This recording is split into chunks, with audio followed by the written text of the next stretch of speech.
Well, what we're going to find out is that there's an element deep within the Defense Department and the operations director of the Central Intelligence Agency that has been committing perjury to Congress, lying, denying the fact that they have recovered a non-human origin extraterrestrial spacecraft and the bodies. I've started to use my limited notoriety as a tool, a door opener to meet important people. I also did this while combining all of my entrepreneurial experience over the past 15 years into one company that could keep up with my racing mind.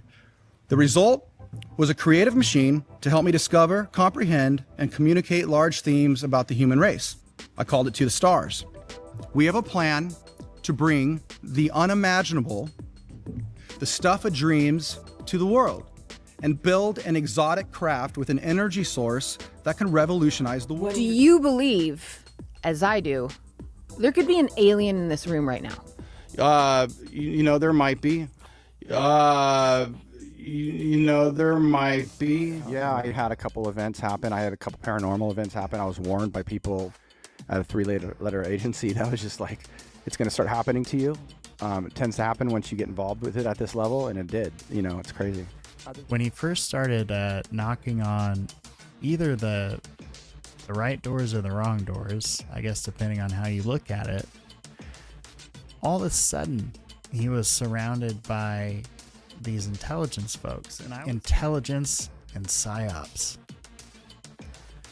Hearing a lot about this, a lot lately in the community about folks either being manipulated by other folks or being provoked by other folks, or even being manipulated or altered, it seems, by a place that they visit. Long and short of it is that all of the materials can be found on Earth. But what they say is the way it was layered together, that we don't have any kind of technology that could do that. So insinuating it's some kind of off-world tech or... But what happened was we thought that we would be able to collect enough money from small investors. We wanted it to be a real public benefit corporation, where small investors would come in and donate money, and then we would do the R&D and but we thought maybe we can do 15, 20 million. We barely got $1 million. So in 4 rounds of investing, they raised a total net of 1.8, total gross of 2.7 million. I don't know how much it costs to build a gravity propelled aircraft, but I'm sure it's more than 1.8 million.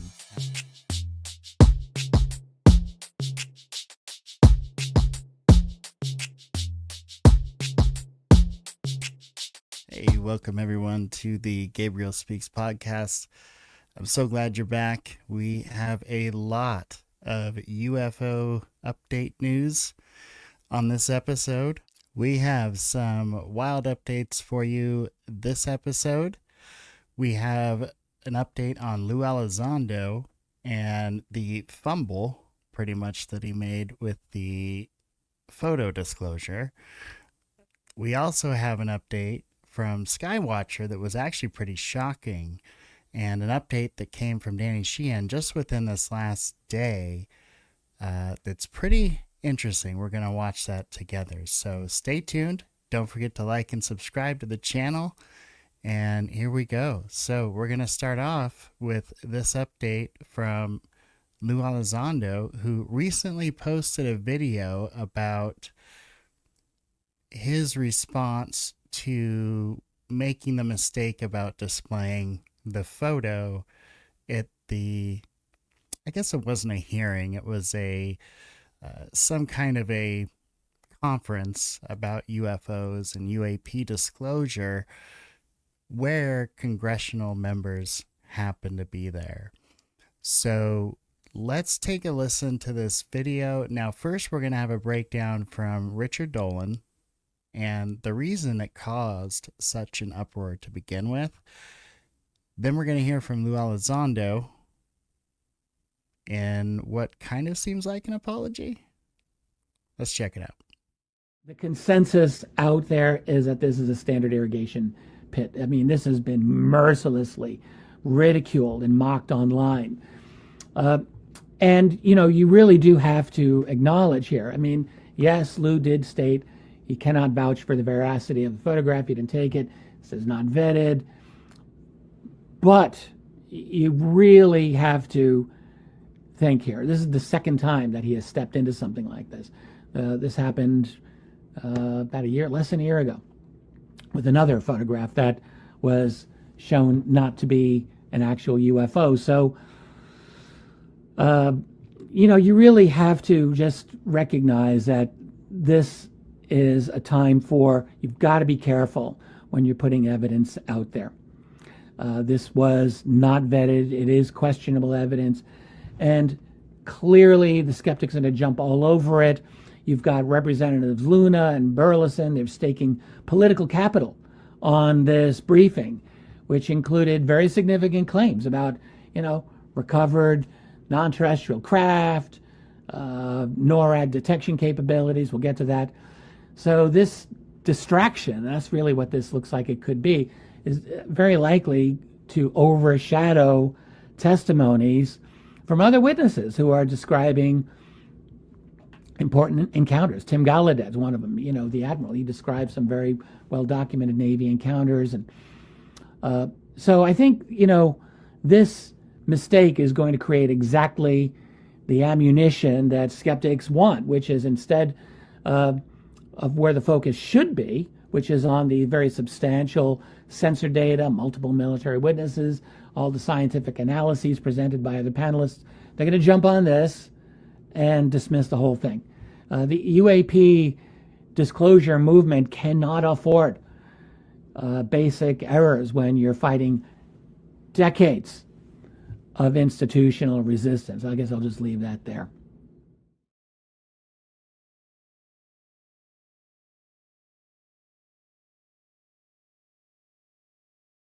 But I do want to address something. During part of this forum that we had on Capitol Hill, right before we started, I was provided a photograph from a private pilot who had asked me, he was concerned that there was no real reporting mechanism. And we've known there's no real civilian reporting mechanism for private pilots to report UAP.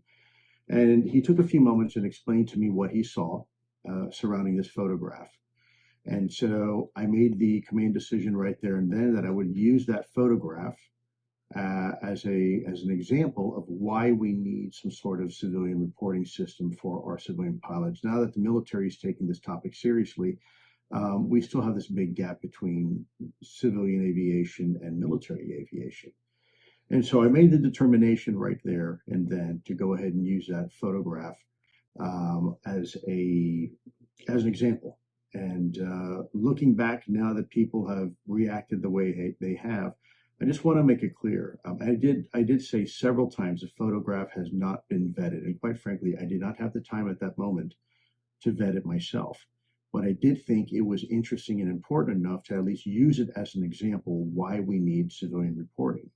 And unfortunately, I think that message got confused. Now, it's possible I did not communicate it effectively. And if that's the case, I accept full responsibility. But I think it's important for you all to know that the intent of that was not to say, hey, look, this is a UFO. I never said that. It was to say, look, here is an example of a photograph taken by a private pilot who doesn't know what it is. And what he described to me, I took at face value that he was telling me the truth. And I still believe that individual was telling me the truth. And I think we need to be careful when we come out and we take a photograph, again, that had already been told, had not been vetted. Right. So I said, look, folks, it hasn't been vetted. I just received it that morning. There was a lot going on. I made the decision to share that. And I made that decision because I thought it would be helpful in the conversation. Clearly, looking back now, it's not. It was a distraction to everything that a lot of people, a lot of hard work by a lot of people did to put this forum on for you, the American people, you, not me. I don't need it. It's for you. And I sincerely apologize that this photograph became a distraction and became the one thing people are now talking about when there was really so much more there. Really important things. We had folks like Mike Gold talking perspectives of NASA, and Anna talking about business and NSF, the National Science Foundation. We had Chris Mellon and Admiral Gallaudet and all these wonderful people, Dr. Eric Davis, telling you information that I thought was very, very important, and also the members of Congress. And so, once again, I hope that this does not become an unnecessary distraction. I feel that it is. And if it makes people feel better, I will accept full responsibility. But it wasn't intended to fool anybody or say, hey, look, here's a picture of a real UFO. It's like, hey, here's a real photo taken by a pilot who is confused, who doesn't know where to report things, and what he actually thought he saw, he believed. And so rather than ridiculing that, I think, it'd be a lot more helpful and beneficial if we could have a conversation about it instead of a fist fight about it. We always seem to have these fist fights in the UFO community with these weird knee-jerk reactions. And I'm telling you, it's not helpful for people who want to come out and tell the truth. If they're worried about being lambasted or their photograph or their quote-unquote evidence being ripped to pieces, instead of looking at it constructively and saying, hey, look, we don't think this is, the photograph doesn't show anything anomalous, it shows X, Y, Z, that's fine. But the person who shared that photograph with me right now is very upset and very concerned. And, I hope in the future we can take a breath for a moment and try to treat each other a little bit more kindly. Okay, this is tough work. A lot of effort's been put into this. And Congress is going out on a limb and taking a big risk as well doing this. And if there are hiccups happen, guys. And I apologize. And again, I will accept full responsibility like I always do. It was not intentional. It wasn't intended to mislead anybody. It's intended to drive home a point that there is a pilot out there, and many of them just like him, who have nowhere to report UAP information. And that was the whole point of that photograph. And I actually took the time. The moment I received it, I made a judgment call right there. You know what? I think this is important enough to help drive the point home, whether it's a crop circle, a tennis shoe, or a real UAP. The point is that there are thousands of people out there that are in desperate need of some sort of resolution. And so I was trying to use that photograph to drive that point home. Now, obviously, if that did not get communicated, that's my fault and that's my issue. And I will absolutely own that, as I do every one of my mistakes. But let's not forget, guys, there's a lot of good stuff that was said in that meeting by a lot of people other than myself. And that's really what I think you need to take home from this. We've got a long way to go in this conversation. And again, people have been working very, very hard to do this. None of us have been paid to do this. We're doing it out of our own time. What the fuck are you talking about? Well, let me know what you think down in the comments, please, because I'm a little confused. Also, the lecture style apology, where it's not really an apology, it's him defending his actions.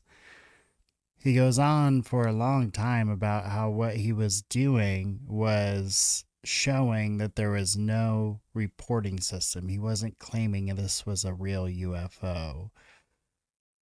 There's multiple reporting systems for pilots. There's MUFON. There's the one we've talked about on this show that Ryan Graves runs. There's FAA has a program now. So there's multiple reporting avenues that pilots can take at the time that Lue presented this. So I think it's interesting he's saying that's the reason. Now, it just so happens I happen to have that video clip. So let's watch it and see if he actually says anything about the lack of pilots not being able to report, shall we? Over the information on the camera, and I just received permission today to share this with you. It is a lenticular object, and when you look at the shadow being cast, it is significantly large. This is an altitude of 21,000 feet. Taken by a civilian pilot. Now, why is this important? I'll pass this around. I'll hold another copy here. When you're finished as well, please pass it on down to them. This is taken from a civilian pilot. right? Not a FLIR system, not an infrared system, but an average person with an average camera at 21,000 feet. And the object potentially is anywhere between 600 to 1,000 feet in diameter. This is a particular object, and it is silver. Now, I cannot vouch for the veracity of this photograph. I didn't take it. But this is an example of one of many, many, many incidents involving commercial and private pilots. And guess what?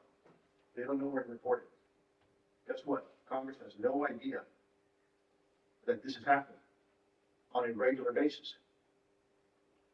That's the problem. Okay, so he did mention they have nowhere to report it once. I'm going to say, though, it seemed more like he was going for the shock value. And I'm sorry, but the apology just seemed insincere. But it doesn't matter what I think. Lou, do your thing, man. You know, we've all got something we care about in this avenue, in this field, and you're passionate about it. Go after it.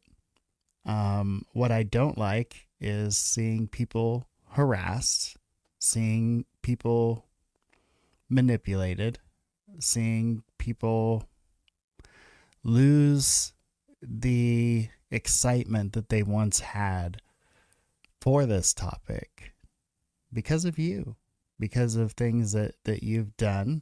And anybody that researches it in this community can find out easily. You know, it's interesting to hear Mr. Elizondo talk about being nice and not harassing when it's very well known that he was leading pretty much a harassment team against people that would speak out against his claims or would ask questions that he didn't like. So we also have the entire Jeremy McGowan issue that the Medium article Jeremy McGowan wrote. It's a 4-part article. I highly encourage you to read it. Once again, I will post it. Excuse me. I will post the link to it down below so that you all can read it and make up your own minds. When I read it and when I look at the actions and when I look at the timeline, I see kind of a Richard Doty 2.0. Someone that's obfuscating and detracting and distracting from the topic. My personal opinion, please let me know what you think down in the comments. Am I crazy? Am I way out of line? Am I right on target? Would love to know your thoughts on that. All right, moving on. Said we have an update on Skywatcher, and we do. Mr. Fowler, who has been with the company for a little while now and was really a big get for the company. We're talking about a gentleman that's, worked very high up in the Pentagon and in the Defense Department stratosphere. So it was a good get for them and not very long lived. Just 3 months ago, he was given interviews on Cuomo with Jake Barber. Here we are today, and let's take a look at his resignation letter. I did add a little AI voice so you don't have to hear me read it. Let's see how it works out here. August 2024 to July 2025, I had the opportunity to serve as a founder and consultant at Skywatcher, where I led field operations supporting the mission of exploring unidentified aerial phenomena, UAP, and advancing air domain awareness. I am stepping away from active involvement with Skywatcher, with my contributions now limited to my foundational work. I am excited to focus on a new venture in aerial intelligence, dedicated to building innovative technology to address complex challenges in this field. I remain proud of my foundational contributions at Skywatcher and wish the team continued success in their future endeavors. Well, not exactly nailed it on the voice there, but still better than listen to me ramble on, right? So that's interesting. Fowler is leaving. I've heard that he already has a contract back within the government. I'm not sure, or is in the government again. I'll have to check it out and update y'all on the next video. But this is the response from Skywatcher on X. Skywatcher team's excited to congratulate James Fowler on his new venture, contracting with the U.S. government, and we sincerely thank him for his contributions to Skywatcher. He has played a key role in all of our field operations and in the data we have collected to date. What data have they collected? I know I have told y'all I think we should be patient, that they did release some data in April, that they have had some interesting participants involved, and let's be patient and see what happens. Fowler leaving, though, that's a big hit, because now that was their guy. I mean, I don't know exactly what the dog whistle is or where it came from. If you all know, I'd love a tip. You can throw it in the comments if you want to send it to me. It's Gabriel Speaks at proton.me. You can hit me up on X. I got this little see if I can. You can hit me up on X, at GSpeak Show. There it is there. Little link there, at GSpeak Show. You can hit me up there.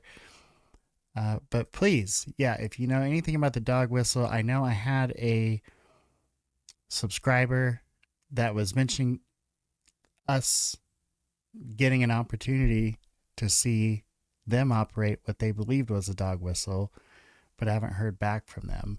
So if you're out there, please hit me up as well. I'm not going to mention the name for privacy reasons, but I would love to check it out. Now, that brings me into another thing here. The dog whistle itself, and kind of what we're hearing from some folks in this community, is that it may involve some type of what we would kind of commonly refer to as like magic, sigils, that type of thing. So if that's the case, I don't know if I'd want anything to do with it, but it's very interesting that if they're able to summon these craft using a type of sigil, then that really is almost like a whole new reality for some folks. This is a reality I've kind of slowly been accepting for a while now, but yeah, there's a lot of stuff we don't understand.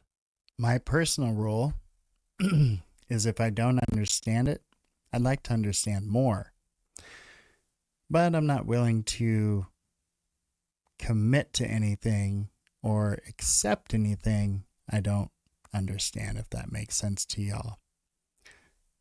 I can't say that's advice, but that's my kind of personal guideline. Moving on here, let's take a look. Speaking of Lue Elizondo, so there's this new attorney that he has, Ivan Hamill, who has Hamill. I don't really care if I said it wrong or not, but he's caused quite a ruckus on X, in particular the UFO community. Very similar to the kinds of things the Lue crew used to do, which is, insult, talk down to, harass, degrade anyone that doesn't agree with or even has close to a dissenting voice. Curses like a sailor. If he was representing me, I don't know how I'd feel about it. But I'll just say, going from Danny Sheehan to this guy, I would call it a step down. So speaking of Danny Sheehan, let's take a look. This interview just happened literally yesterday, and I haven't even watched the full thing yet. So we're going to be watching this together. But this sounds really interesting. It sounds like maybe Sheehan has gotten some information about potentially either a individual at the FBI or individuals at the FBI. Either way, very interesting. A bipartisan group of lawmakers is now calling on the disclosure of all classified intelligence on unidentified aerial phenomena and whether they arrived from out of this world. They haven't been totally transparent with the information they do have. If it's not a UFO, then is it a weapon system? If you don't give people a clear answer, and sometimes the clearest answer you can give is, I don't know, some will be suspicious of that. And joining us now is a longtime civil rights attorney and UFO expert, Danny Sheehan. He is the founder of the New Paradigm Institute, a nonprofit lobbying Congress to declassify all these documents, and the attorney for a former Department of Defense whistleblower named Lue Elizondo, who has disseminated some of this information. So, Danny Sheehan, thanks for being here. Welcome to Chicago. I know. Thank you, Paris. You've been meeting with some lawmakers here, and you're calling on Congress to pass the bipartisan UAP Disclosure Act. If they do pass it, what will we find? Well, what we're going to find out is that there is an element deep within the Defense Department and the operations director of the Central Intelligence Agency that has been committing perjury to Congress, lying, denying the fact that they have recovered a non-human origin extraterrestrial spacecraft and the bodies that they've now DNA tested and know to be non-human. You're saying, because you represent some whistleblowers, you're saying that they have disclosed to you that this evidence exists, these documents exist, that these phenomena have come indeed from out of this world with actual alien species. That they know they're non-human. Did they describe what those species are or look like? Well, actually not yet to the public. We've gotten this information out. But the fact of the matter is that if we get this bill passed, and we're getting in the process this in the first week of September, we're hoping as soon as they come back from their summer break, that the Senate is going to pass a 64-page bill that mandates that all of the information that is 25 years old or more, that's basically anything before 2000, basically has to be immediately publicly released to the people. Okay, and anything else is going to be submitted to a 9-person panel to be appointed by the president. And that panel is not only to go through it and decide what else to release right away, but they're going to set up a 7-year program called the UAP Controlled Disclosure Campaign Plan, to release all of this information over the next 7-year period so that we can adjust our economic systems, our geopolitical structures, our domestic political structures to try to accommodate the fact that we now are aware of the fact that there's an extraterrestrial civilization surrounding us. So this law is set up to that if we do confirm this evidence that the American people, the world population will learn about this in a measured fashion. Does this include some of those space or those craft that were captured by U.S. Air Force pilots that seem to descend from the atmosphere to the sea, you know, within seconds, defying the laws of gravity and physics? 0.7 of 1 second. 0.7 of 1 second. From 80,000 feet. In stopping instantaneously at the surface of the ocean, 6,000 Gs of centrifugal force on them. And I think these are some of the videos that some of those pilots had caught. Yeah, that's the Tic Tac. They were on TikTok. That's the Tic Tac. And those were picked up by the F-18 Super Hornet gun cameras on them. They have myriad other photographs of them, up-close photographs taken right out of the cockpit of some of these craft, and that they've now, as I say, recovered the craft and they've recovered the bodies that they've DNA tested and have now confirmed that they are non-human. So this is, you're just saying, the Defense Department's keeping this secret from everybody. Yes. They have lied to the public. And to Congress. I mean, could we theoretically say that those craft were secret Defense Department programs from contractors testing out new technology? Some kind of them have been, because they've been engaged in a back engineering program.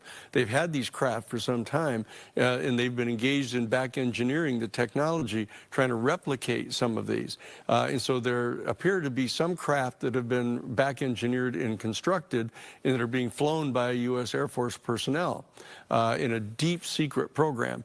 But the reality is that there are a major number of other craft that are not ours. They're not Soviet, or they're not Russian, and they're not Chinese. And so they're from somewhere else. But now that they've recovered the bodies, and they've actually DNA tested them, they know that they're non-human. Okay, so, all right, say this gets confirmed. What you're saying, what your whistleblowers have told you that worked in the Defense Department, how long do you think that they were here?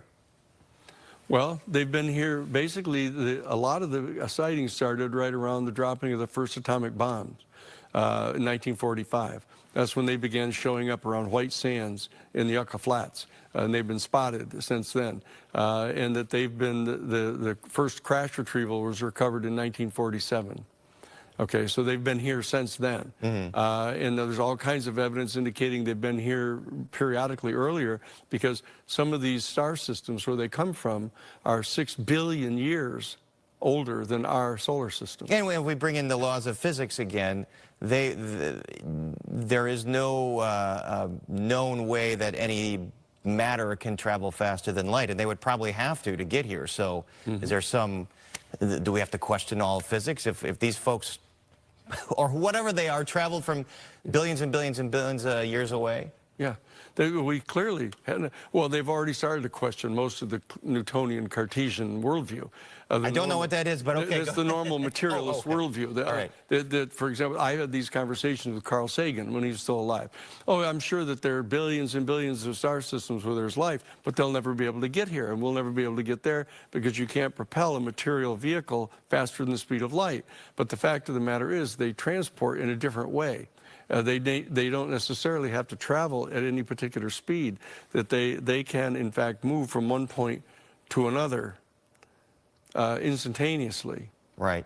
Well, all right, so that's... The question is, how does that happen? Let me get back to what I know is politics, and to the Department of Defense has denied this. Lawmakers will be skeptical, so to all of those skeptics, you say what? And will this testimony come out this fall in these hearings? Well, it's not clear. We're having a public hearing on September 9th. The House Oversight Committee's Special Task Force on Disclosure is convening. There are some of the witnesses that we know have been in the physical presence of these craft and have been, with their own eyes, have laid eyes on the extraterrestrial beings. We know that because we've listened to them. They're on recorded tape for that, okay? And so if we can get them to be witnesses here on September 9th, under oath. It will come out under oath. All right, hold that thought. Wow. It's interesting. Half of me, I hear that and I get very excited. The other half of me hears that and thinks, why is it going to take 7 years? So let me know what you think down in the comments. Danny Sheehan, I haven't heard anything really negative about him. I know that he's involved with a lot of different organizations, but I don't know if any of those organizations are like anything to be concerned about, unless you're just anti being a part of anything. I understand being aware of, what people believe in, and because that can drive decisions and bias, right? Biases. So it's important, I guess, to understand that. But also, I think you can come from all kinds of different backgrounds and still be interested in this topic and want to know more about this topic and want to know the truth about this topic, no matter the implications that would have on what you personally hold true to yourself. I know personally what I believe, it's not going to matter if aliens touch down or not. I'm still going to have my own convictions and my own faith. And I think that's important for all of us. I think it's important that you have your own convictions and your own belief, whatever that may be. But it is important, I think, to have a belief in something, or if you don't believe in some type of a higher power, understand that too. At any rate, so Danny Sheehan is saying that we may have intelligence folks and federal investigation folks lying to Congress, lying under oath. Now, I don't think that that's shocking, but it is interesting to hear, instead of hearing it and seeing it in a movie, to see a respected attorney say it on the news. And it looked like that was a local Chicago news station there.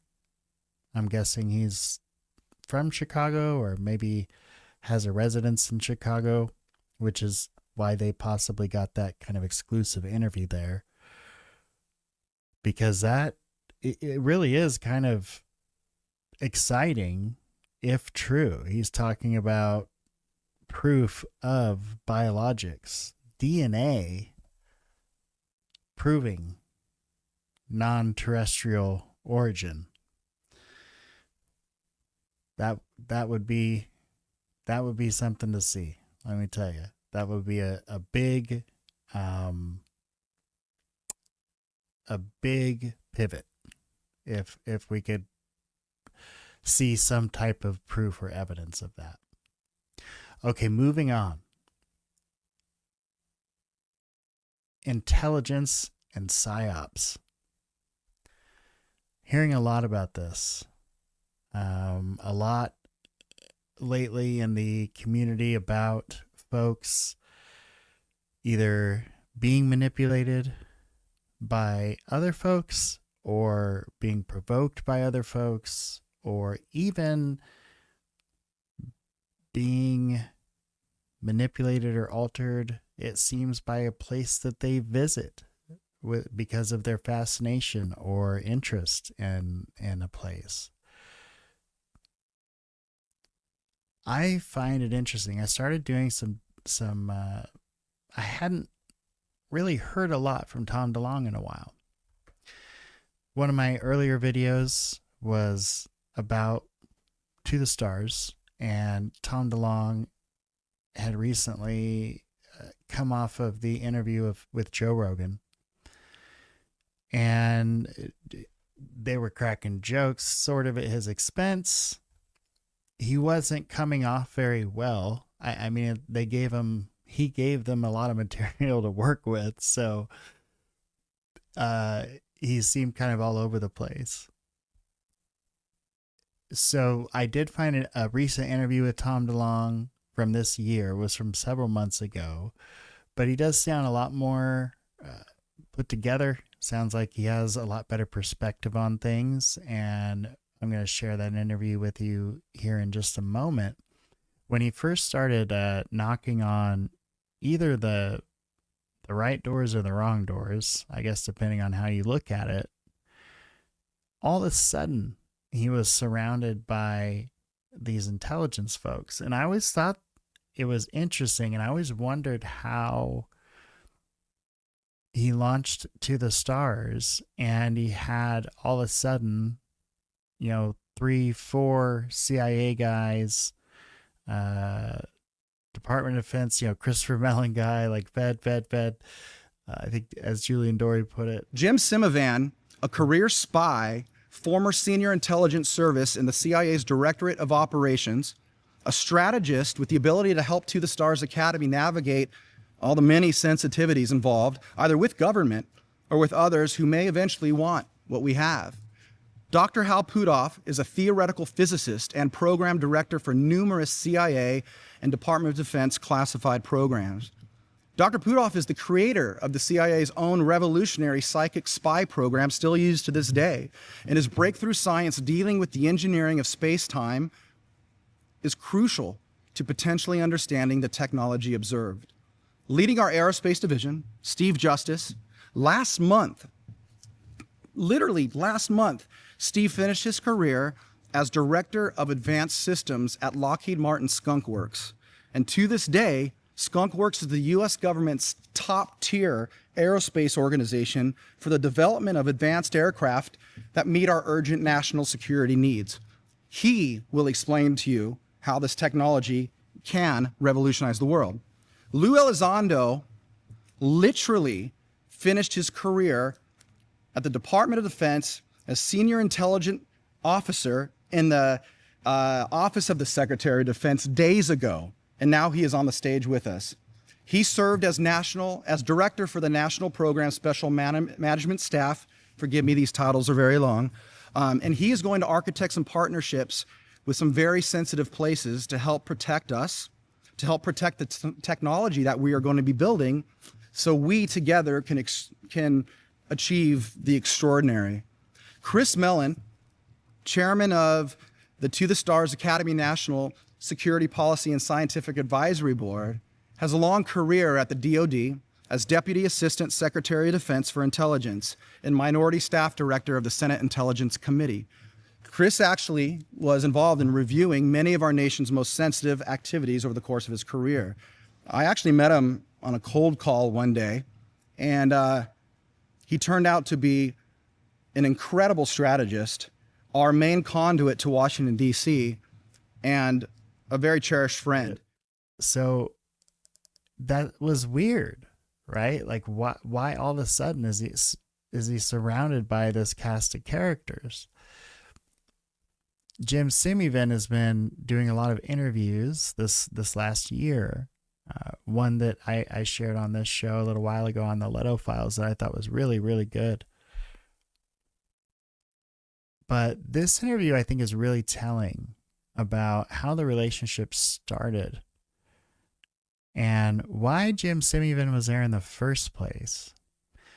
I think this is very interesting.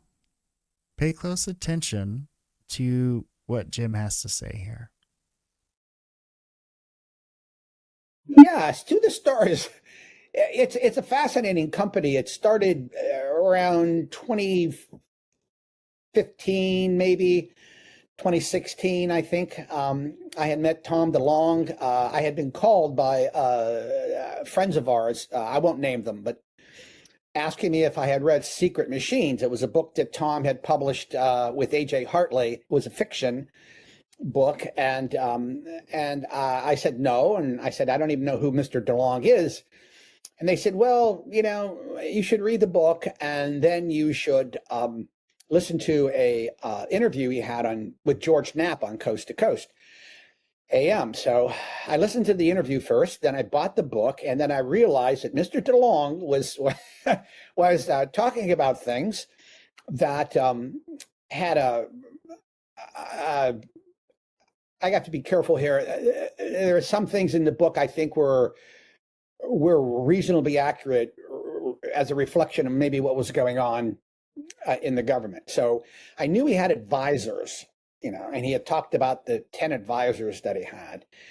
So it was an informal thing where we contacted him and asked to meet him to determine perhaps there might have been some leak of some classified information. So I flew out there and met with Tom. I was even visited by a man in a certain agency. The conversation put me in my place fast. It was the first time I really digested the enormity of the national security implications of the UFO subject. His words were, and I remember this sitting in the small room, when your book came out, there were calls coming in from everywhere. You know things you shouldn't know, and I need to know who the hell you are.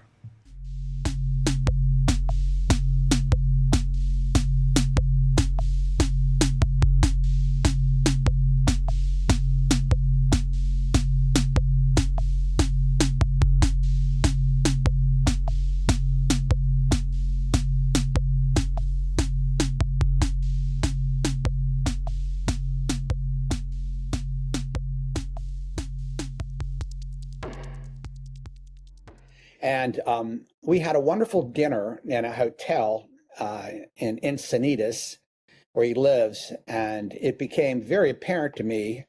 Two things became very apparent. One, this man is very well read and very knowledgeable on this topic. And number two, there really wasn't a leak of any information at all.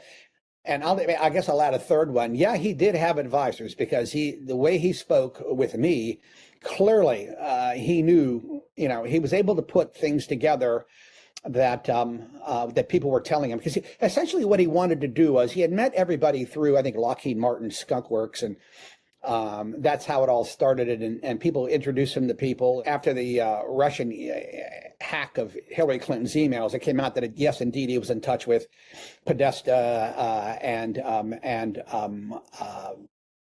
General McCaslin, who was former head of United States Air Force R&D, and I won't name the third one, but and Tom refuses to tell me, who the other ones are, and I don't ask. Although I do know, I have found out who two of them were, and they were very senior intelligence community officials. He still won't acknowledge it. So, and he knows how to keep a secret. It's what I love about him, and or confidence, I should say, in this particular case, because I don't think anybody was telling him any secrets. But he was able to put two and two together, and he came up with this wonderful story of secret machines. And I told him, oh, by the way, there's some other people down here that would like to meet you. And it was Hal. I won't name the other ones because they don't want to be named, but and two other luminaries, I might add. And he invited us all. Tom invited us all to join an organization he wanted to start, and he had a name for it, To the Stars, and we all declined. And then he said why, and then I think Hal and I explained to him, look, we're more interested in the R&D aspect of this, and the reason why we got involved with this in the beginning was to figure out a way to bring more information out on this particular topic without bringing in the government. In other words, the government doesn't own this topic, and we don't want to get into classified material. We just want to get this out. It's been all over the world. It shows itself all over the world. The military and the intelligence community doesn't control this. It can't control this. It's too big. So we want to devote time to researching it and find out what it was, privately and publicly. So he said, well, how would you want to do this? Let's start a company. So I sketched out on a cocktail napkin what it should look like. We wanted to do entertainment because I thought it was a really good way to educate people about this in an elevated way, a little bit more sophisticated way than you would get from Hollywood. And then we wanted to have some kind of an R&D focus. And he said, fine. And then we discussed, he just said, done. And so Hal and I said, well, yeah, why not? Let's do this. And we put some things in there. We wanted it to be a nonprofit at first, but then we realized that wasn't going to work for all kinds of business reasons. So eventually we made it into a public benefit corporation, and we were going pretty well. We hired Lue Elizondo, which was a feat, and then Steve Justice from the Skunk Works came on board, which is another one. He's a brilliant man, and then Chris Mellon came on board, and then we had Gary Nolan. And then our board of advisors, very distinguished board of advisors. But what happened was we thought that we would be able to collect enough money from small investors. We wanted it to be a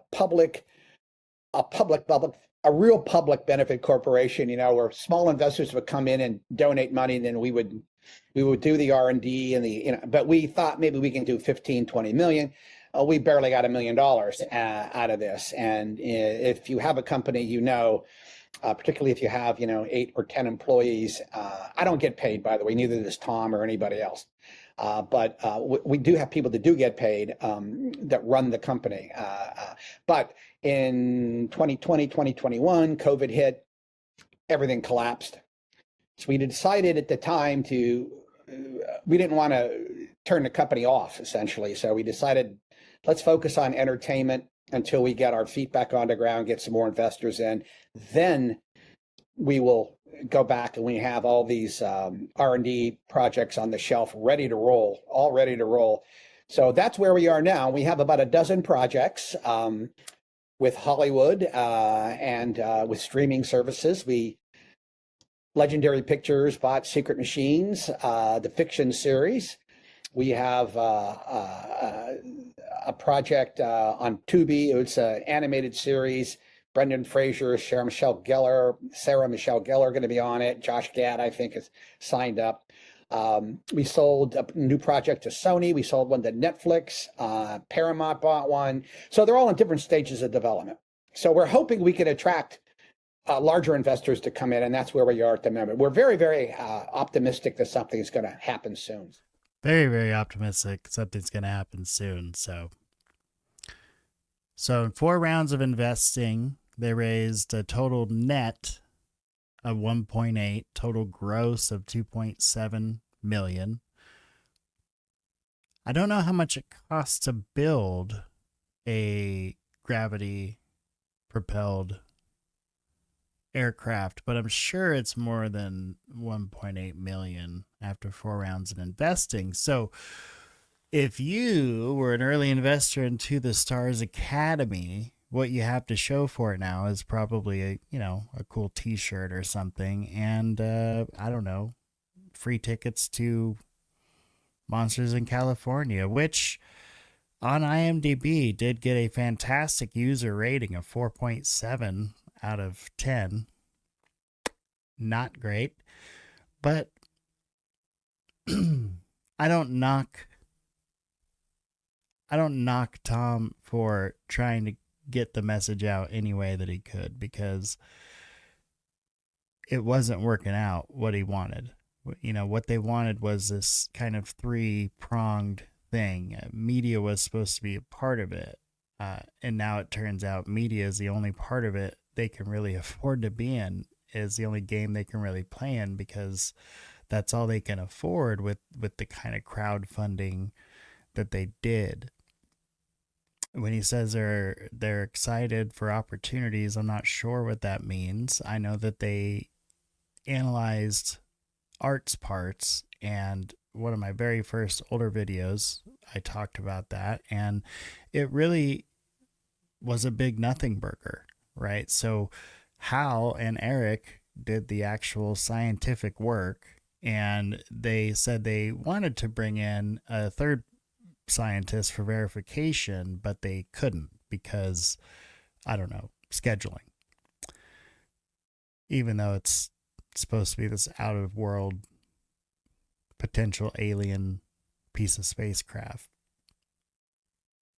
Anyway, the long and short of it is that all of the materials can be found on Earth. But what they say is the way it was layered together, that we don't have any kind of technology that could do that. So insinuating it's some kind of off-world tech, or like how Puthoff put out that ultra-terrestrial, paper, some type of advanced civilization that's here that we're not aware of, which is fully possible. But that's not a UFO, actually, what you think of when you think of an ET UFO. So it's interesting, but really it was a $35,000 rock that they bought that didn't prove anything. It didn't make any splashes. It didn't make any waves. It didn't excite anyone because it didn't really prove anything. So Semivan mentions the emails between Podesta, and he mentions the interview DeLonge did with Knapp. Now, I'm first going to play some highlights from that interview with Knapp, and then I want to show you the kind of environment that DeLonge was dealing with back then, and why he may have been a little more susceptible to these guys than you might be today, given the environment when we talk about UFOs today.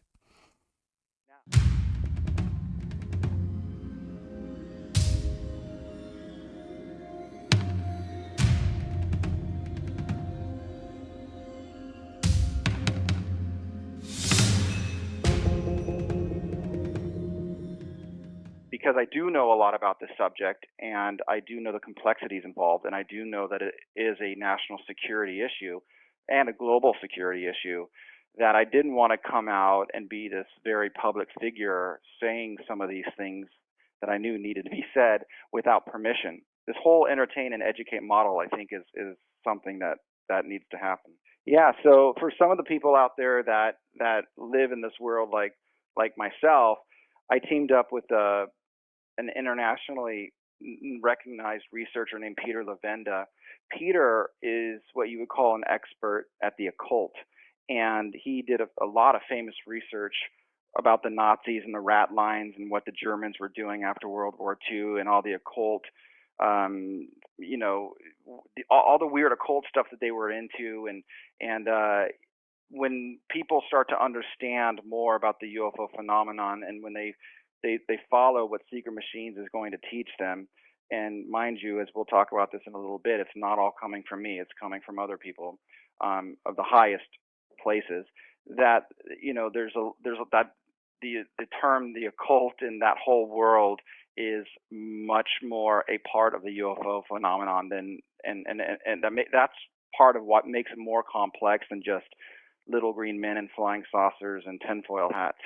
I wanted to document my efforts of meeting the people in charge and telling the story about how I am basically building, hopefully, one of the largest covert communications vehicles that's been put together. And because I can't come out and tell everybody who these people are, and because I can't run around showing pictures and resumes and bios of who these, where these people have been, I figured the next best way to do it is to document and to tell the story of how I met these people and the information they've been giving me. It's big stuff. And some of it's scary stuff. And like I said earlier, it's going to hit people's belief systems pretty hard on some issues. And it just needs to come out over time, and we need to finesse a certain way to build it all on. First, finesse it in a way to where we build it all on credibility. So when they read the Secret Machines novel and novels, they understand that we're not just trying to entertain them, that there's things in this book that were given to me that have never been given to the world ever in relationship to what the UFO phenomenon is and where it's from and what it's doing. A lot of this book is laying the foundation for even bigger stuff that's coming on book 2. Yeah, I think people need to take, very, very, very strong notice of what's going on when Hillary Clinton comes on the Jimmy Kimmel show like she did a couple nights ago and says, we are going to dig in and bring out the UFO files, quote, unless it has to do with national security. That was the one caveat. So she's saying this needs to come out, but there might be some things that's going to hold some of it back. And she's letting you know with breadcrumbs here that there are national security issues with this stuff. And there are global security issues with this stuff. So her campaign manager, John Podesta, is a very, very powerful and important person. And a lot of this audience knows of him because he tweeted a few times about UFOs. One of his famous tweets last year was that his biggest failure for 2014 was not getting the UFO files released. But you have to look at who he is. He got President Clinton elected and was his chief of staff, and got Obama elected and served as his transitional chief of staff, and served for the majority of Obama's tenure as his senior advisor. And now he's the campaign chairman for Hillary. So if Hillary wins, he'll most likely be chief of staff for her. So you have a guy that's routinely getting people elected to the highest office in the world and then staying on to either run their office or be their senior advisor. And he's out there talking about UFOs. I told him what I was trying to achieve with this project, and he was very quiet on the phone. He was listening, and I kind of went through what my objectives were. And I have my pitch down, but I'm speaking very respectfully, and I'm trying to lay out all the reasons why this needs to happen. But I didn't think that I really got through to him And for all I knew, he thought I was just some crazy, rock star that wants to talk about something weird, but I knew he was into this stuff, but I just didn't know how much or whatever.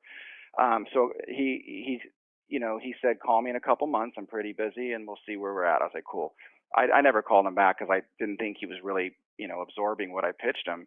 And then all of a sudden, out of nowhere, I just get this flurry of emails from his office that he wants to be in this. And I have to come out to DC, and it's a major priority, and the rest is history. But I think people need to understand that we're in a transition here with this topic, and that some really big things are about to happen. Do you think there might be aliens? I'm actually, I think there are two issues there. One is, are there aliens? And two, have we been visited or visited recently by aliens? Right. I think on the former, it seems inconceivable there aren't aliens. Right. On the latter, that's what the quest for opening up and getting the government to take it seriously.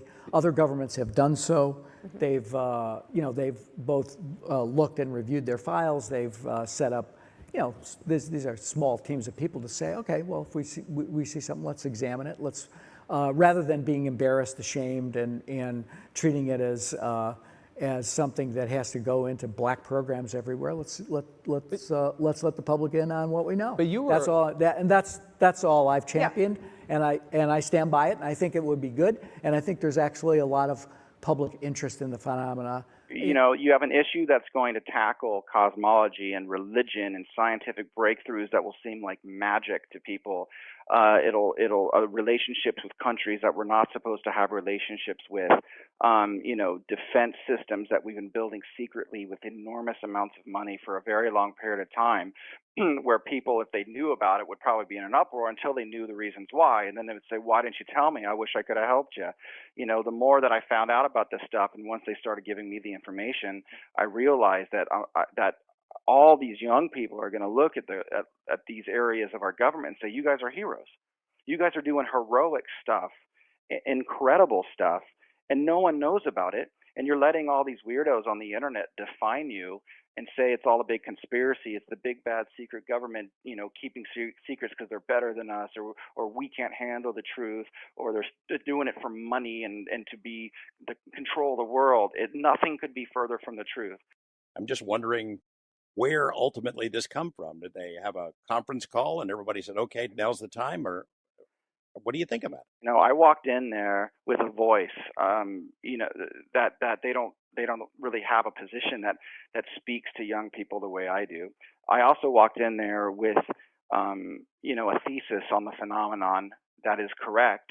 That's totally different than just visitors from another planet. So when they saw that I actually knew what I was talking about, I think that caught them a little bit off guard. When I started executing, when I actually started doing the work and pulling the people together and getting all these advisors and writing the novel, and the novel being good and the documentary being good, and everything happening the way I said it would, I think I built up an enormous amount of trust with these guys. I'm very respectful. I'm very formal about it. Everything's a yes, sir, and no, sir. I'm speaking to guys where you can count all the stars on their shoulders. I mean, really. And I try to run this like a real program, the way they would want it run. So everything gets approval. I got a call that I was going to do a big interview with Newsweek last week. And so I did the interview. And at the end of the interview, I found out that it was a fake interview, and that my company set it up as a way for someone to help me craft the message for this, because they knew that I was dealing with national security, and that's not something that a musician normally ever has to worry about. So they set up this fake interview. So it wasn't a news, it was somebody to help me. They say, well, look, this is the kinds of things you're saying, and maybe you shouldn't say this way. But the cool thing about it was they recorded it, and I got 4 pages of notes of feedback. Things like saying, stop calling it the phenomenon, call it UFOs. Make sure people understand what you're talking about. So they dribbled something out to see how you'd handle it? They did. They would dribble it out, and I would say, I would take it, I would incorporate it, I would make sure that I that I run everything by them like I said that I would. I would tell them that when, I would say, that we're doing this piece of nonfiction, here's the first couple chapters. Remember I told you I was doing that? Or here's the novel, we talked about the novel. I want you to read the first part of the novel. Sir, is it okay if I do it this way or this? And it just kept going and going and going. And when I got connected to the general, that was a big, big breakthrough. And before I talk a little bit more about how I got more trust from these guys, what happened is I was up at NASA Ames. I got connected to a very specific person, and that person had me fly out and meet them. The person takes me to a restaurant that's right past security, and I go to the back of the restaurant. There's nobody in that area, and then we sit at a booth for 2 hours. And while we're sitting there, he leans across the table, and this is the very first words that were said to me. It was the Cold War. And every single day, we lived under the threat of nuclear war. Every single day, we believed and really thought in the deepest part of our souls that nuclear war could happen at any given moment. And then he stops, and he goes, and somewhere in those years, and he looked me in the eye, he goes, we found a life form. And everything that we did and every decision that we made with that life form was because of the consciousness at that time. And I said, sir, when taking into account things that this life form has done, for example, turning our nuclear weapons on and readying them for launch, and then he interrupts me, puts a finger in my face and says, there are heroes in Russia, heroes. And under grave risk to himself and to his country, they did not fire back. And at that moment, I realized it already started. This new game I was in of working with people in like a dance of words, and information was already coming. There was no like small talk. And this is where I'm so excited to start chopping down all these pathetic conspiracies that I was involved in as well. It was the Cold War. He's saying that every day they really thought about the annihilation of all mankind with these, weapons that were hundreds or thousands of times bigger than what we dropped on Japan, and we had 20,000 each of those things. And all of a sudden something falls on their laps that's just extraordinary, But even further than that, if you really hear what I'm saying about the nuclear weapons, the UFOs were turning our weapons on, and just so Russia could pick up that we're firing our missiles and fire theirs first. It was a big chess game. So these guys went into complete secrecy to start coming up with a defense system against this phenomenon. They're not worried about if you and I totally understand, because they're too busy trying to understand it and come up with a way to defend against it. In that first conversation that I had with that general, during the 2 hours, I didn't even leave the airport. I was in this back booth, and then I'd go to security, get on a plane, and go right back home. It was a crazy meeting. But during that, he must have brought up what was best for the quote, best for the republic, best for the free republic. He brought that up probably 8 different times. They're not these crazies running around trying to war. They're not warmongers, very smart. This person has multiple PhDs, and I wish I could tell you who he is and what there was nobody above him. There's nobody. We talked for 2 hours, and I said, sir, I need an advisory committee. And we walked through what I need and why. And so he went out and got the advisors for me. What was really interesting about this is that I started getting advisors that were in different areas, people that deal with space, people that deal with intelligence, people that deal with biowarfare, stuff that you wouldn't necessarily think I should need. So I was able to pull off a coup in regards to what anybody in this field has ever been able to pull off, which was a conversation with not only my advisors, the most important group of the advisors, and somebody representing basically the highest levels of the land, and talking about how do we do something to help the youth understand that this is a reality. They could use these the citizens of the United States and the world understanding why it's been kept secret, and that they're not doing it out of malicious reasons. They're doing it because it's an ongoing task. It's an ongoing issue. Obviously, it's a spin. You know, they're telling you a version that they want told, but it's a story you wanted to tell. It's part of your pitch to them is, look, you guys look bad, especially to young people who think there's been a cover up on this subject. People are demanding full disclosure. There's a growing movement and a growing call for that. You guys painted yourself into a corner, and it's time to look for a way out, and this is one. So, I mean, obviously, you're concerned that you're being used, aren't you? Well, you know what? People have asked me that, and I'll say no. There is no like, hey, why don't you say this? Have you ever thought of this? And I don't get information for no reason at all. In the book, the craft that our pilot character learns how to fly is a real craft. And so I'll say, sir, I need guidance on the science of this, and I will get that answer back, you know. Did you get the sense that this group had ever met before? Had had a sort of the gathering or the conference call, or was in regular communication? The main, who I refer to as the general, I know has dealings with all these people. Most of them, out of the 10, at certain times. We all grew up in this topic thinking, Majestic 12 and the secret shadow government. It's not really like that. Now, you have groups within the military that are doing R&D, that are coming up with and analyzing intelligence. So, the National Reconnaissance Office will analyze the entire electromagnetic spectrum of space, and they'll see things buzzing around and doing stuff.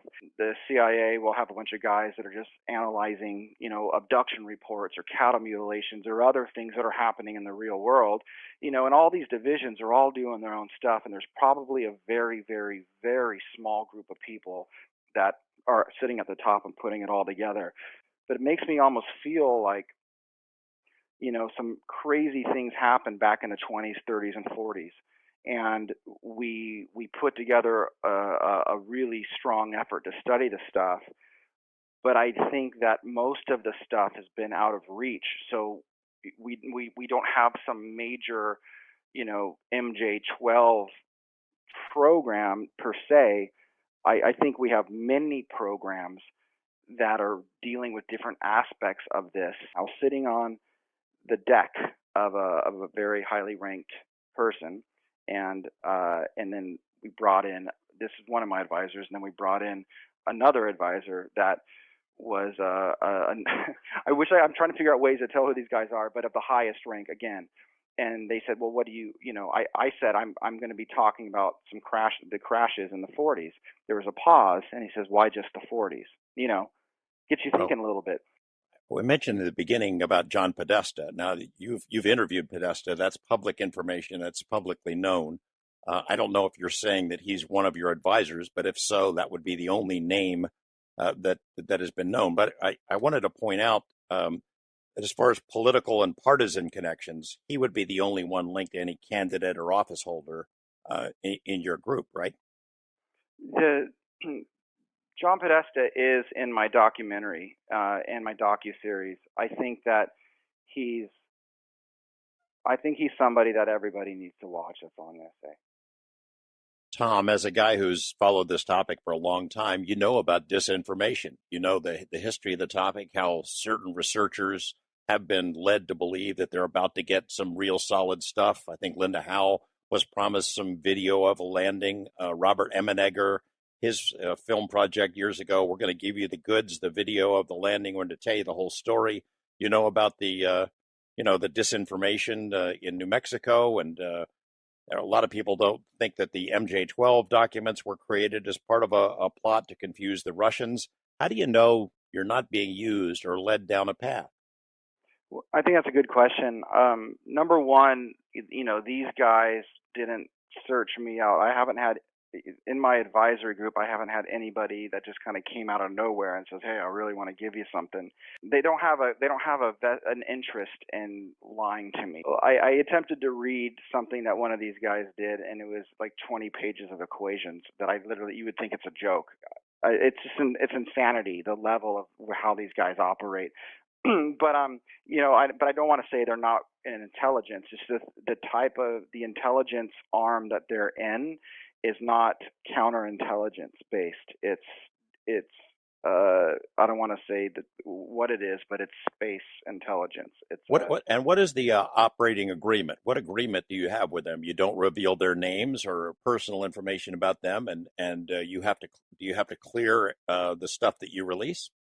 Absolutely, and I asked for permission. You know what you're up against, though. People will say, "Well, look, this guy's a rock musician. They're not going to tell this stuff to him, or they're going to tell him stuff that they have plausible deniability." I mean, part of that is the appeal, right? That if they wanted to, if this goes wrong, they can discredit you or deny it. Well, they can do that to anybody. I mean, they do that to presidents.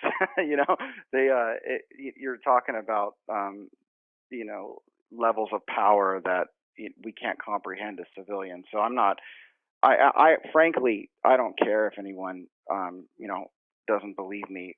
I'm in the middle of something very important. I just got to do what I said I'll do.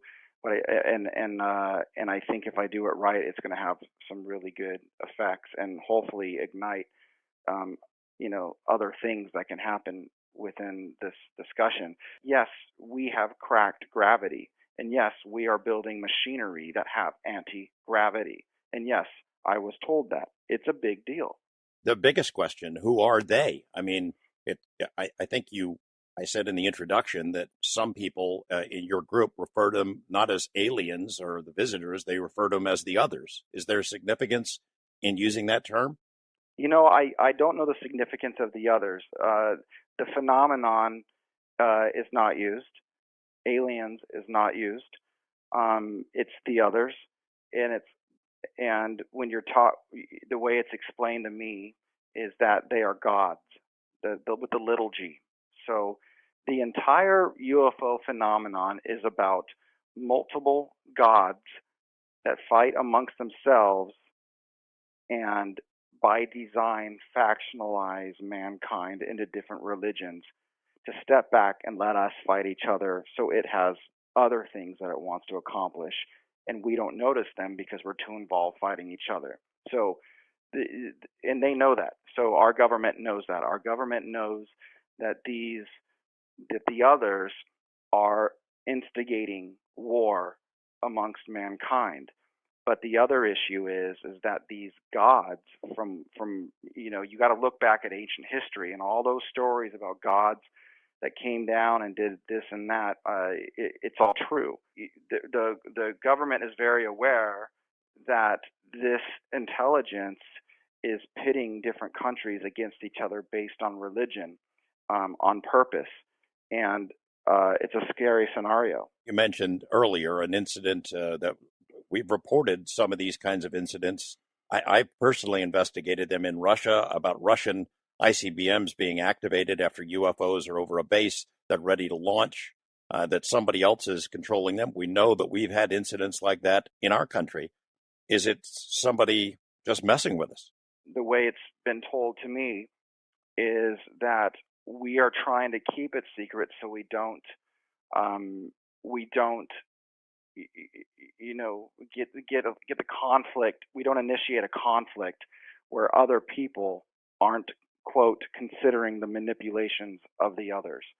So it's like this really touchy dance that we've been doing for 60 years, trying to figure out who is being manipulated as a country more than the other. Now go back to when Bush came out and he's talking about Iran and North Korea, the axis of evil, and that's our government making a blanket statement that they're really concerned about these areas. Then you kind of go deeper into the parts of the government that know about the UFO phenomenon, the ones they call the others, the ones that are influencing countries, the ones that are by design or maybe by accident happening to crash a very advanced piece of technology in the country's borders so they make better weapons to fight bigger wars.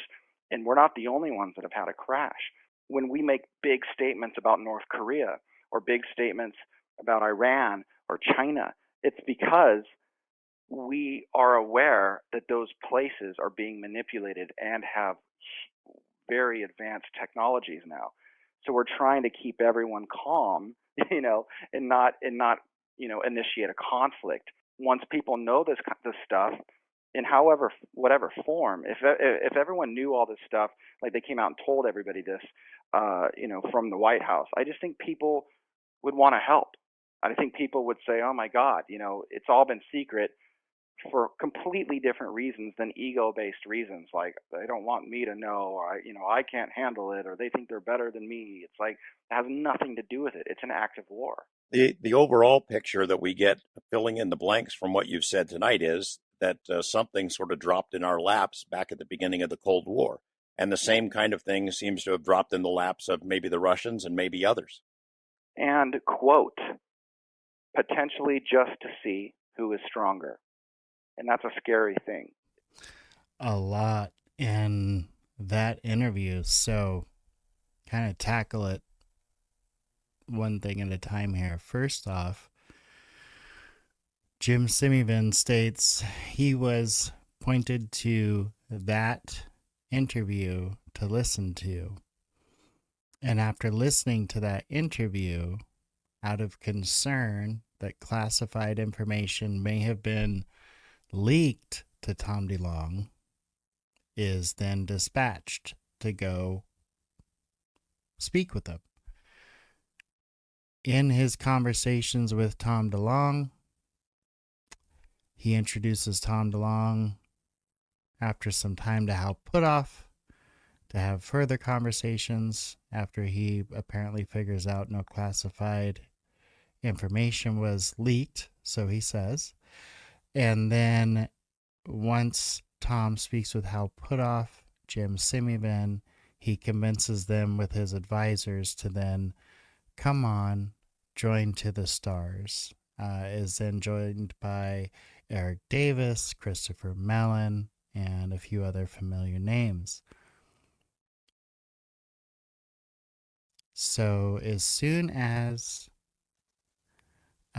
he is surrounded by that cast of characters, you know that he's going to be kind of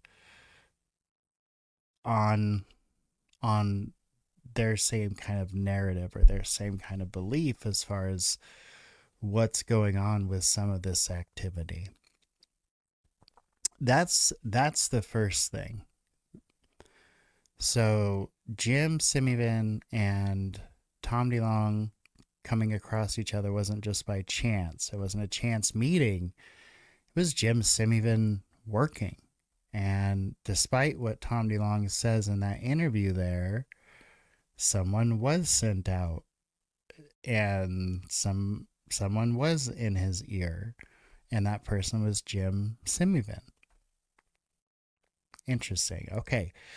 Now he gets into what Representative Eric Burleson, what Representative Luna have also touched on, what a lot of people that get really high level clearance and information to this subject come to, which is this is like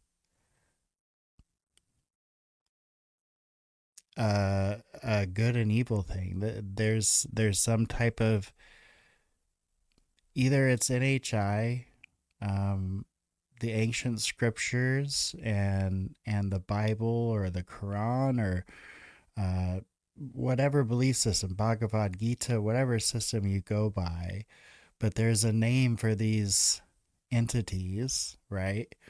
Maybe demons, maybe fallen angels, things of that nature that are playing up our religious differences and our cultural differences, it sounds like, against each other.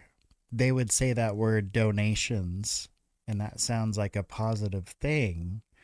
But from what Tom DeLonge is saying, a donation is basically giving a country access in some way to an advanced warfare, an advanced way to kill each other.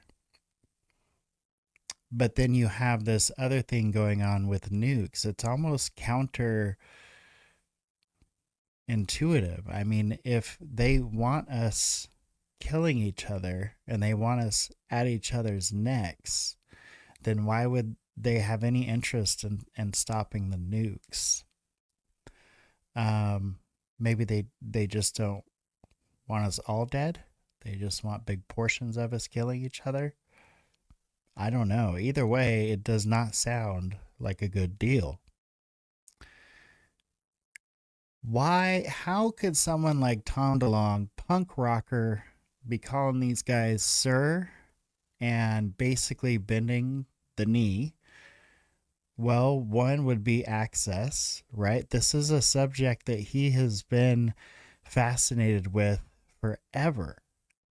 You can listen to multiple podcasts where he talks about, and other members of the band talk about him reading these UFO books late night on the tour bus, having these conversations for hours about what might be really going on. So to him, access to these gatekeepers is huge.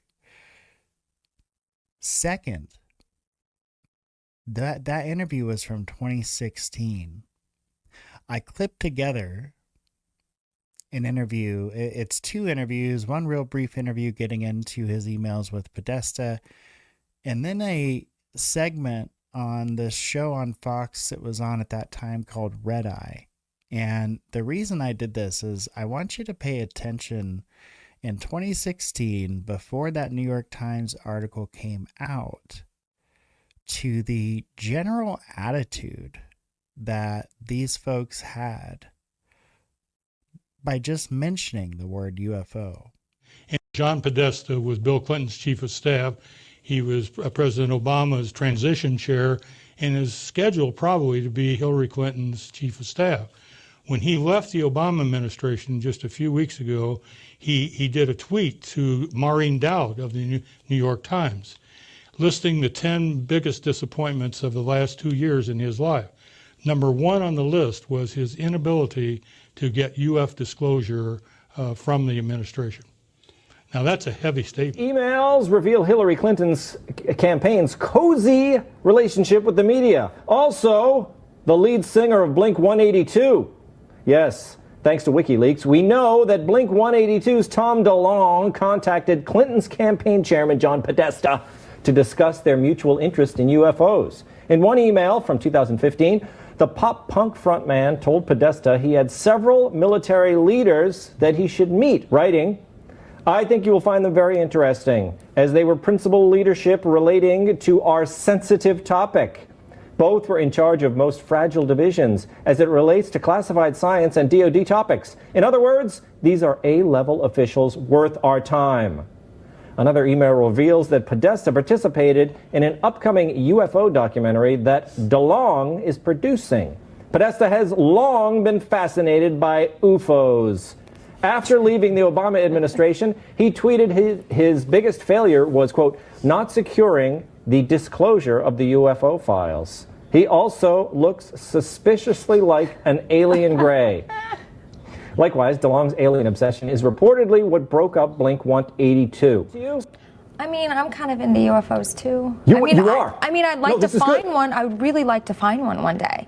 To find one? Yeah, Just of to stumble course. upon it? They keep talking about it, and the government's hiding this. I would love to meet somebody from outer space. Are you kidding me? Would you get on the ship when they have, they do things? It depends on what the aliens looked like. Let's be honest here. Yeah, I think this is all good. The only thing that's weird about the story is the Blink-182 guy. Apparently, he's formed like a space opera band over the last 10 years. Like he's gone completely ham, or whatever the kids say, according to Tim Kaine these days, when it comes to the UFO stuff. Podesta has been totally into this for a long time. Bill Clinton was kind of into it as well during his presidency. He asked a few questions around about the topic, like, like, who's the person? Where's the smoking man? Where can I talk to him? Yeah. I think that's great. It's fun. He's busy, obviously, running, his organization. He's basically, Podesta's running the country at this point, is he not? Well, he's running that part, if you know what I mean, of the country. The part that believes in UFOs, the part that believes in Hillary Clinton. Yes. And they probably do mesh somewhat demographically. His interest in UFOs, I think, probably is driving this whole thing. It's his great lament is that he didn't find out more about the government's UFO program. Podesta is pushing her to go back to the White House so he can get access to those files that he neglected to find the first trip. Podesta, he is, he wants to control our lives, doesn't he? This is what's funny, that he's into. Do you think he wants to turn it over to the aliens? Well, he's too. First of all, I'm less concerned that this guy emailed him, but more concerned that he emailed back. How easy is it to get a response from these people? You're a raving UFO lunatic, and he spends 2 hours with you. So that was the attitude in 2016 before Leslie Keene's article. And that's how pivotal that article was and those videos were for people.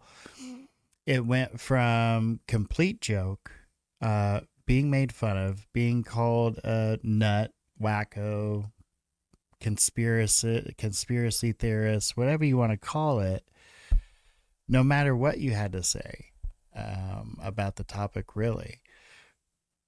That's how the topic was treated. So for someone like Tom DeLonge to get access to this really high upper echelon group of folks, I get it. I understand why he bought into that. Stephen Greer was kind of there with DeLonge. He knew DeLonge when he was a kid. I think this is pretty interesting interview with Greer, and then a few things that DeLonge said in an interview afterwards here. So let's check this out. I think this is really interesting. I kind of wanted to ask, what happened between you and Tom? Why did you drift apart?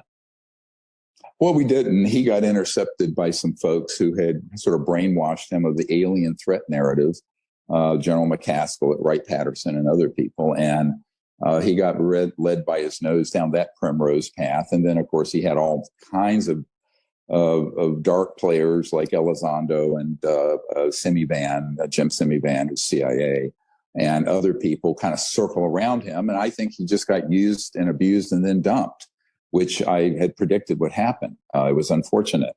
But the problem with having a little bit of knowledge in this area, it's very easy to get manipulated. So thank you all for being here. I'm Lue, and I'm going to be trying to keep Tom on target. My job is to communicate it for people to understand it better. And then the job of others that are a part of To the Stars Academy of Arts and Science, my company, is to make sure that for the first time since World War II, our elected leadership are briefed on these subjects. They're missing something that's dangerous and big. And you know what I thought? If anything, I thought when people saw who was around me when we came out with To the Stars, and the head of the United States UFO program works for me now. I talked to the former head of the task force before it's in its current form, however that works. And I asked him, I said, what's the biggest change now that we were able to bring the UFO subject out into the mainstream? And he told me, he said, for the first time ever, we can talk about this in the halls of the Pentagon. What was it that Tom was told that kept him up for 3 days? Oh, well, I don't want to talk about that. This kind of answers your question about like what keeps me up at night or what kept me up when I was discussing things was not understanding the stakes, not really coming to grips with this being real.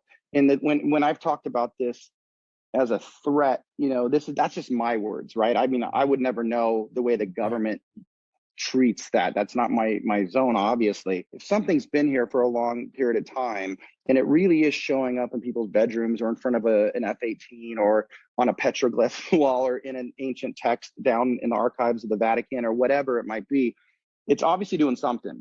And it's obviously having an influence. And it might only be an influence on where we end up as mankind, or it might be an influence to keep us suppressed in a weird way to where they can take advantage of something, who knows. That's kind of what I came to with the whole UFO thing. It wasn't just like believing it. It was like, oh my God, this is real. But this is what I tell people, and I really believe this. I'm not speaking for Jim or the company. This is just my own personal thing.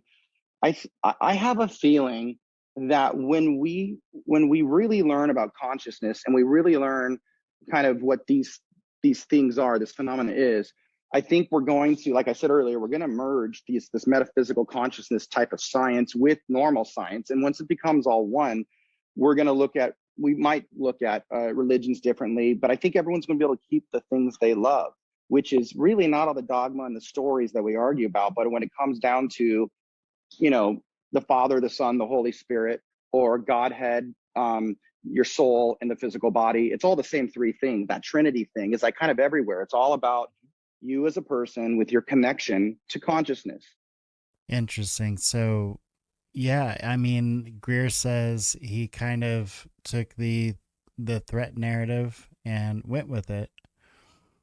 And appears that's what happened. He took the threat narrative and ran with it, and that's why he clearly in his interviews is willing to run information by them before he will write about it, even in his fictional book, which is a lot of control to have over a public figure like that. And there has to be value in having control over a public figure with a lot of clout and a lot of interest in the subject, having control over exactly what they say, when they say it, how they say it, what messaging they get, to know they're going to take everything that you say right straight to heart.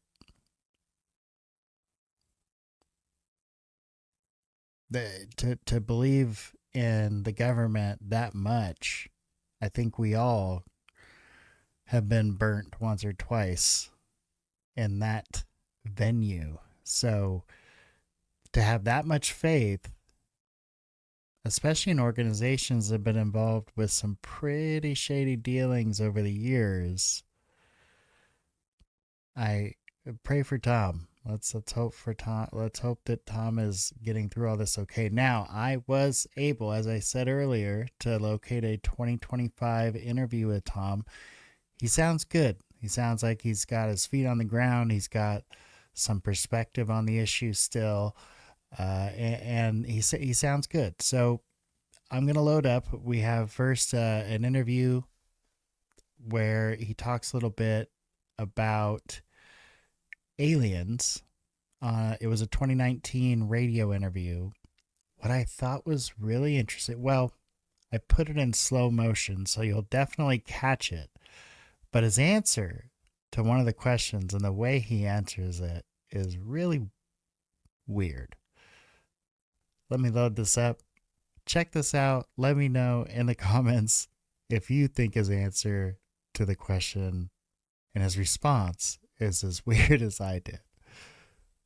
It's scary, and you have a bunch of guys that do not sleep at night that are dealing with this stuff so we can go to soccer games and all that. The real way to get change is dealing with a corporate issue. It's a bureaucratic issue. Mm-hmm. The way things are kept secret are mechanisms that are there since World War II for really good reason. So what we need to do is change the law, and the law would pry the mechanism loose of how it's secret, because the government slipped operatives over decades into these UFO groups and into the news and just made everyone think it was dumb. But it was for good reason, because they didn't want people to understand it was real. They didn't want people freaking out. They didn't want Congress freaking out. And eventually what that would have done is exposed what they were trying to do, which was really a crash course on understanding what this was. What the hell was it?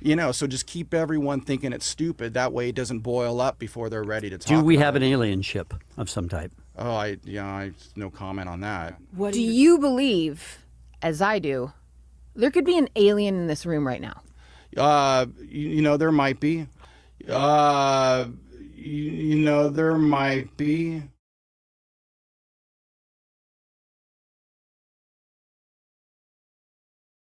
I literally, that was the one time in my life where I felt like I was doing something for humanity. You know, some Yeah. people go out and they join like an activist group, or they go out and they clean up water, or they go and feed, you know, people that are in poverty. Like, this is my version of what I thought I could do, because I really felt like to get this conversation started, which we did, was going to have a profound effect on the world and where we end up as a species. And it's not only about clean energy, but it's also about, you know, the divide within different religious belief systems, and it's also about just like transparency in government, and just uniting the world to figure out that, hey, you might have dark skin and you have light skin, but we're all being duped and played here, potentially on purpose, to be apart from each other. And once you know the facts, it's going to fill in the models that we've all been wondering, like, what's the theory of everything? Of like, why are we here and who are we and how do we go forward? That only comes with this subject. What you learn is why they're here and how they're here, and what they're doing has to do with us as human beings and our consciousness. But that newer one that I text you about was crazy. How they're saying like they come from the sky and they go right into the ocean. They just go boop down to the ocean. They get all the algae and all that stuff. There's bases in the ocean and shit. Dude, that's fucking And a lot of them are coming through time. Some have been here, some are coming through time, some are something else. I just saw somebody filming something like at the Philadelphia airport, like at 5 a.m. There was something like by the runway and stuff, and just dude, it's everywhere. They're everywhere. I know. I've had meetings with other intelligence groups from different countries, with the Vatican, with the UN, and like, dude, like, I got in deep. I was, for a period of time, I was able to ask any question I wanted to, and but then when you ask too much, maybe you have to be careful what you ask, you know, and you have to understand where your limits are. You know, there's some shit with what I was doing that went all the way up to the White House. So you're on the radar for sure, big time, and I didn't know it, and now I know why I got so much. But help. as a threat, or as somebody's looking into this, I've been trying to. At first, I think it's at first groups knew that some of them thought this was their best chance at getting the stuff out, was me creating waves. The second group didn't know about that and thought I was Ed Snowden being leaked classified information. The third iteration came when everyone realized that's not what I was doing. Let's all figure this out together. You know, and then now you have what's going on. So it was scary for a while. Did you get paranoid about stuff too? Oh, or yeah.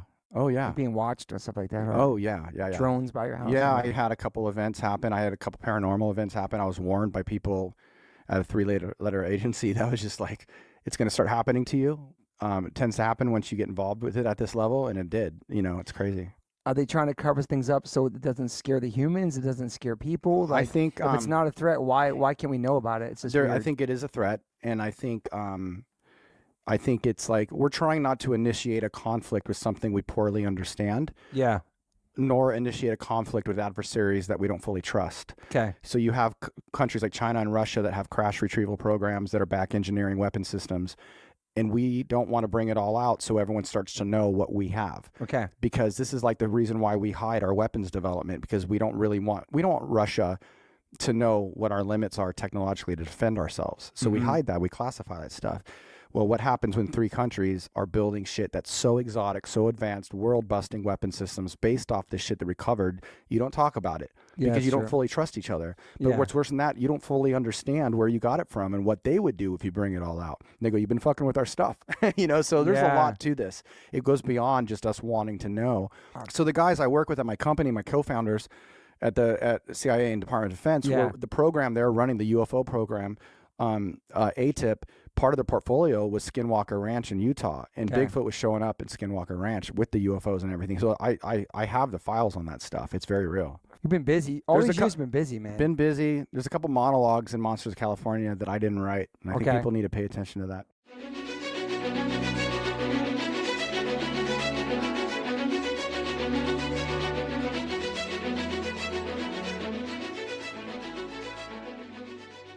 Once you really understand how your brain works and how what reality actually is on a quantum level, and what the government's trying to figure out how to tell people about this shit, I'm being dead serious. They don't know how to tell. We live in the Matrix. You know, when you hear these people talking about like we live in a simulation, we really do. And we're trying to figure out if that simulation is being bestowed upon us by a power greater than us, and like we're imprisoned in it, or if it's really like the fundamental architecture of base reality, but we are in it. But it's malleable. It's unconditionally supportive based on your belief system. If you want to fucking hate everybody, it'll amplify that hate. And if you want to love everybody, it'll amplify that love. That's why you can pray over somebody and heal them. And I'm a Christian. But then all of a sudden someone that's in Islam can do the same thing. And you're like, well, whose God is right? It's not God. It's the way consciousness and the physics of the matrix are. So you can do energy healing, you can do prayer, it doesn't matter. Shut your brain down and meditate. You're going to get what you want. And if you do good, it's more powerful than bad, but they both work. These movies are specifically about that. That's why I'm doing the UFO show with the government. It's to get the secret out of what reality actually is. And that's why I'm doing Blink, because it's a way to remember when you were a kid and you weren't weighed down by wars and CNN and like all these crazy shits and mortgage payments. It's like, keep that spark in you, understand how reality is, and surround yourself with hope and love, and you're going to be okay. It's none of your fucking business what people think. It's their business, not your wife, not your kid, it's none of your business. You can care if you choose, but it's none of that's their life experience. Everyone's on earth for their own soul's experience. And they can think and feel whatever they want. And when you guys map up, you share a reality for a brief moment in time, and you choose to share that point of view with them. But that's your choice. If you want to get bummed and gonna get pissed and you're blaming people, all you're doing is making a choice that everyone else is doing things to you. Things happen for you. Yeah. And so that's just something that I've learned that I think is a really, really great, important tool for people. I think that's a really good way to look at things. Right? Like, we all have a right to our autonomy and our own thoughts and free will. And that's our right. Whether we care about what someone else thinks or not, that's our right too. But it's really not our business. I like it.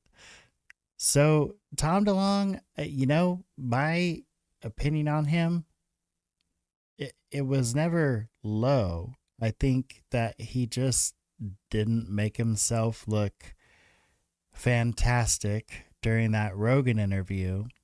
And I think a lot of us are concerned about who has surrounded him. He says it in that 2025 interview. Someone told him this would happen. And another interesting thing he mentions in that 2025 interview is that there was 3 iterations. There was the first iteration, which was kind of the grassroots original movement with his original researchers and investigators. And then there was the second movement of people that thought he was getting classified information. And we find out through this interview recently with Semivan that it was him. So that whole group with Semivan, Mellon, Davis, Puthoff, DeLonge considers them as folks that were there because they thought he was getting classified information. And this most recent iteration, this third iteration, sounds like he's most in tune with it. He certainly sounds like he's in a better place mentally, that, as far as his outlook on life and things like that. I really liked what I heard in that most recent interview. So best of luck to Tom. I hope that he's finding happiness in what he's doing with To the Stars now. I'm not going to knock it anymore. I did knock it at first because it just seemed like the goals that were set were completely unrealistic. I also find it really cool that in 2019, in that radio interview, he's talking about the fact that we need to change the laws. We need to change the legal system to crack open this containment of this issue, of this topic. And then just yesterday, Danny Sheehan is giving that interview about this upcoming UAP hearing and some of the wild things we might hear, and the fact that the reality of it might require some type of 7-year plan to roll it out. I don't know how you do a 7-year plan once the cat's out of the bag, but it sounds very intriguing. I'm very interested to see what comes up in these hearings. As far as Skywatch goes, I hope things work out for them. I really do. I had really high hopes, and I think from what I'm hearing, one bald-headed person with some big glasses who flies a helicopter around maybe brought in a crew that folks aren't feeling too comfortable with. And the fact that Fowler in that interview with Michaels, he does do an interview with Jesse Michaels, he states that they were using the dog whistle and having success finding these things for several years before these psionic folks came around and started kind of doing their psionic thing. It was almost a important point that he wanted to make. If you missed it or you don't remember it, go check out James Fowler on Jesse Michaels. It's definitely something that he says. There isn't at least any public animosity or negativity between himself and the Skywatcher group. I wish them both the best of luck in their future ventures, and I hope that Mr. Sheehan's right about this upcoming hearing and some of the information that may come out. I think that would be really, really cool. Some cool news for down the road. I do have an interview lined up with a very exciting guest, someone that's been in this field for quite a while and also has just a brilliant mind when it comes to some of the science behind some of this maybe phenomena, maybe hidden science. So I'm excited for an interview that I have coming up. I think that my subscribers, y'all will be happy about this interview as well. Don't want to jinx it by saying any names, but I'm very excited. All right, so those were some crazy updates. I want to thank you again for tuning into the Gabriel Speaks podcast. Don't forget to like and subscribe. I really appreciate all of my subscribers. It's amazing how much this channel has grown just in this, these first few several months since covering this topic and some of the exciting guests that I've had on. So I just want to say again, thank you so much for helping this channel grow, and come back next time.